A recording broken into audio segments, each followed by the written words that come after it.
చూద్దాం. అమరావతిలోని ఎస్ఆర్ఎం యూనివర్సిటీకి సెలవులు ప్రకటించారు. ఇవాల్టి నుంచి 23 వరకు సెలవులు ఇస్తున్నట్లు యూనివర్సిటీ రిజిస్ట్రార్ ప్రకటన విడుదల చేసింది. దీంతో విద్యార్థులు సొంత ఊళ్లకు బయలుదేరారు. అయితే 4 రోజుల క్రితం యూనివర్సిటీలో ఫుడ్ పాయిజన్ అయి 300 మంది విద్యార్థులు అస్వస్థతకు గురయ్యారు. మరోవైపు వర్సిటీలో ఫుడ్ పాయిజన్ అంశాన్ని ప్రభుత్వం సీరియస్ గా తీసుకుంది. ఇక దీనిపై కమిటీ ఏర్పాటు చేసి నివేదిక ఇవ్వాలని జిల్లా కలెక్టర్కు ఆదేశించింది.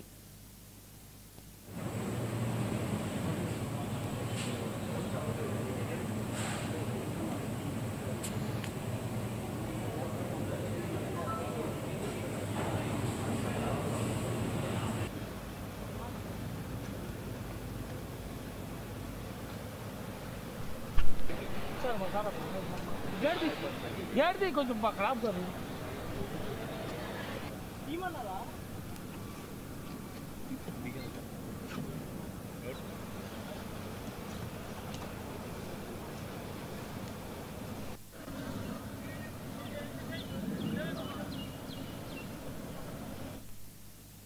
అమరావతిలోని ఎస్ఆర్ఎం యూనివర్సిటీకి సెలవులు ప్రకటించారు. ఇవాల్టి నుంచి 23 వరకు సెలవులు ఇస్తున్నట్లు యూనివర్సిటీ రిజిస్ట్రార్ ప్రకటన విడుదల చేసింది.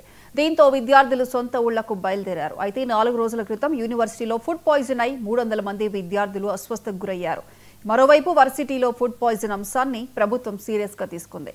ఇక దీనిపై కమిటీ ఏర్పాటు చేసి నివేదిక ఇవ్వాలని జిల్లా కలెక్టర్కు ఆదేశించింది. దీనికి సంబంధించి పూర్తి అప్డేట్స్ మా ప్రతినిధి కొండలరావు ఫోన్ లైన్ అందిస్తారు. కొండలరావు, ప్రియాంక, ఏపీలోని ఎస్ఆర్ఎం యూనివర్సిటీలో ఈ రోజు నుంచి 23 వరకు కూడా విద్యార్థులకి సెలవు ప్రకటించారు. దాదాపు 300 మంది విద్యార్థులు ఫుడ్ పాయిజన్ తో చాలా ఇబ్బందులు పడిన నేపథ్యంలో దీని మీద ఆంధ్రప్రదేశ్ ప్రభుత్వం ఒక కమిటీ కూడా ఏర్పాటు చేసింది. ఈ కమిటీ ఇచ్చిన ఏదైతే డిఎంఎండ్హెచ్ఓ కావచ్చు, గుంటూరు జిల్లా కలెక్టర్ తమీం అన్సారియా ఏదైతే ఎస్ఆర్ఎం యూనివర్సిటీని సందర్శించిన నేపథ్యంలో విద్యార్థులందరితో మాట్లాడటం జరిగింది. మాట్లాడిన తర్వాత ఏదైతే ఫుడ్ పాయిజన్ కి సంబంధించి వంటశాల ఉందో వంటశాల అంతా కూడా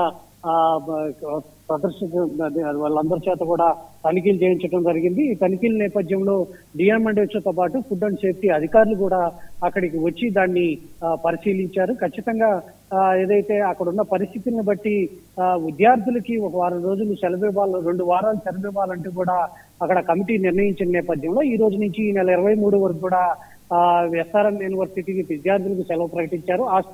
హాస్టల్లో ఉన్న విద్యార్థులందరూ కూడా ఖాళీ చేసి వారి ఊర్లకు కూడా వెళ్ళిపోవడం జరిగింది.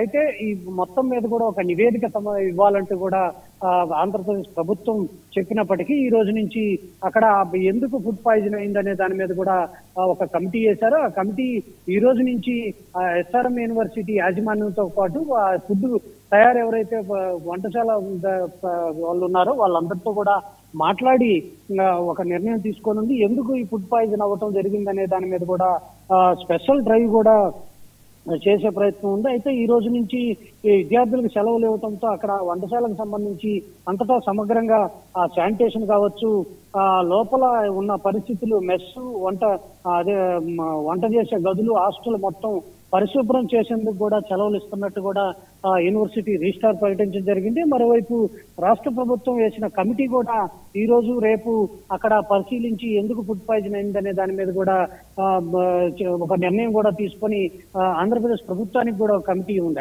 అయితే దాదాపు 300 మంది ఫుడ్ పాయిజన్ అయింది. చాలా మంది హాస్పిటల్లో పాలయ్యారు. దాదాపు ఒక 3 కూడా సీరియస్ గా ఉన్న నేపథ్యంలో ఎన్ఆర్ఐ హాస్పిటల్ కావచ్చు, అటు వేరే ప్రైవేట్ హాస్పిటల్లో కూడా చికిత్స పొందుతున్న విద్యార్థులు ఉన్నారో వాళ్ళందరితో కూడా కమిటీ మాట్లాడింది. కమిటీ మాట్లాడిన తర్వాత విద్యార్థి తల్లిదండ్రులతో కూడా కమిటీ ఎవరైతే రాష్ట్ర ప్రభుత్వం కమిటీ చేశారో ఈ కమిటీని కూడా మాట్లాడటం జరిగింది.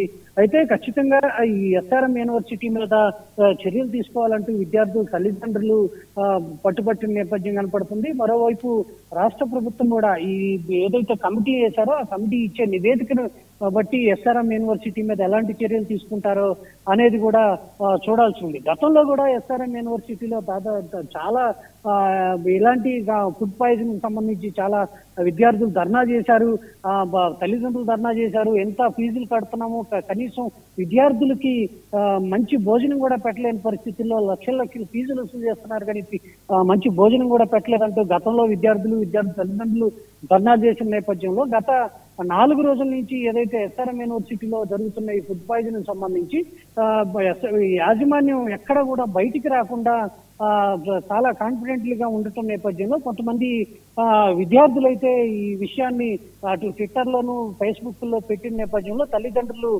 తెలుసుకుని తల్లిదండ్రులు ఎస్ఆర్ఎం యూనివర్సిటీకి వచ్చి ఏదైతే ఎస్ఆర్ఎం యాజమాన్యం నిలదీసింది. అయినా కానీ ఎస్ఆర్ఎం యూనివర్సిటీ యాజమాన్యం కూడా తల్లిదండ్రులను ఎక్కడా కూడా లెక్క చేయకుండా తల్లిదండ్రులకు కూడా సమాధానం సరిగ్గా చెప్పకపోవడంతో ఒక్కసారిగా ఫేస్బుక్ ట్విట్టర్ ఏదైతే సోషల్ మీడియాలో విద్యార్థులు పెట్టిన పోస్టులకు సంబంధించి రాష్ట్ర ప్రభుత్వం స్పందించిందనే చెప్పొచ్చు. మరోపక్క గుంటూరు కలెక్టర్ కూడా అండ్ డిఎంఎండ్హెచ్ఓ ఇద్దరు కూడా అక్కడికి వెళ్లి పరిస్థితిని పరిశీలించారు. ఈ నేపథ్యంలో కమిటీ చేసిన నేపథ్యంలో ఈ కమిటీ కూడా ఎలాంటి నిర్ణయం తీసుకుంటుంది అనేది కూడా వేచి చూడాల్సి ఉంది. Right Kondalarao, thank you.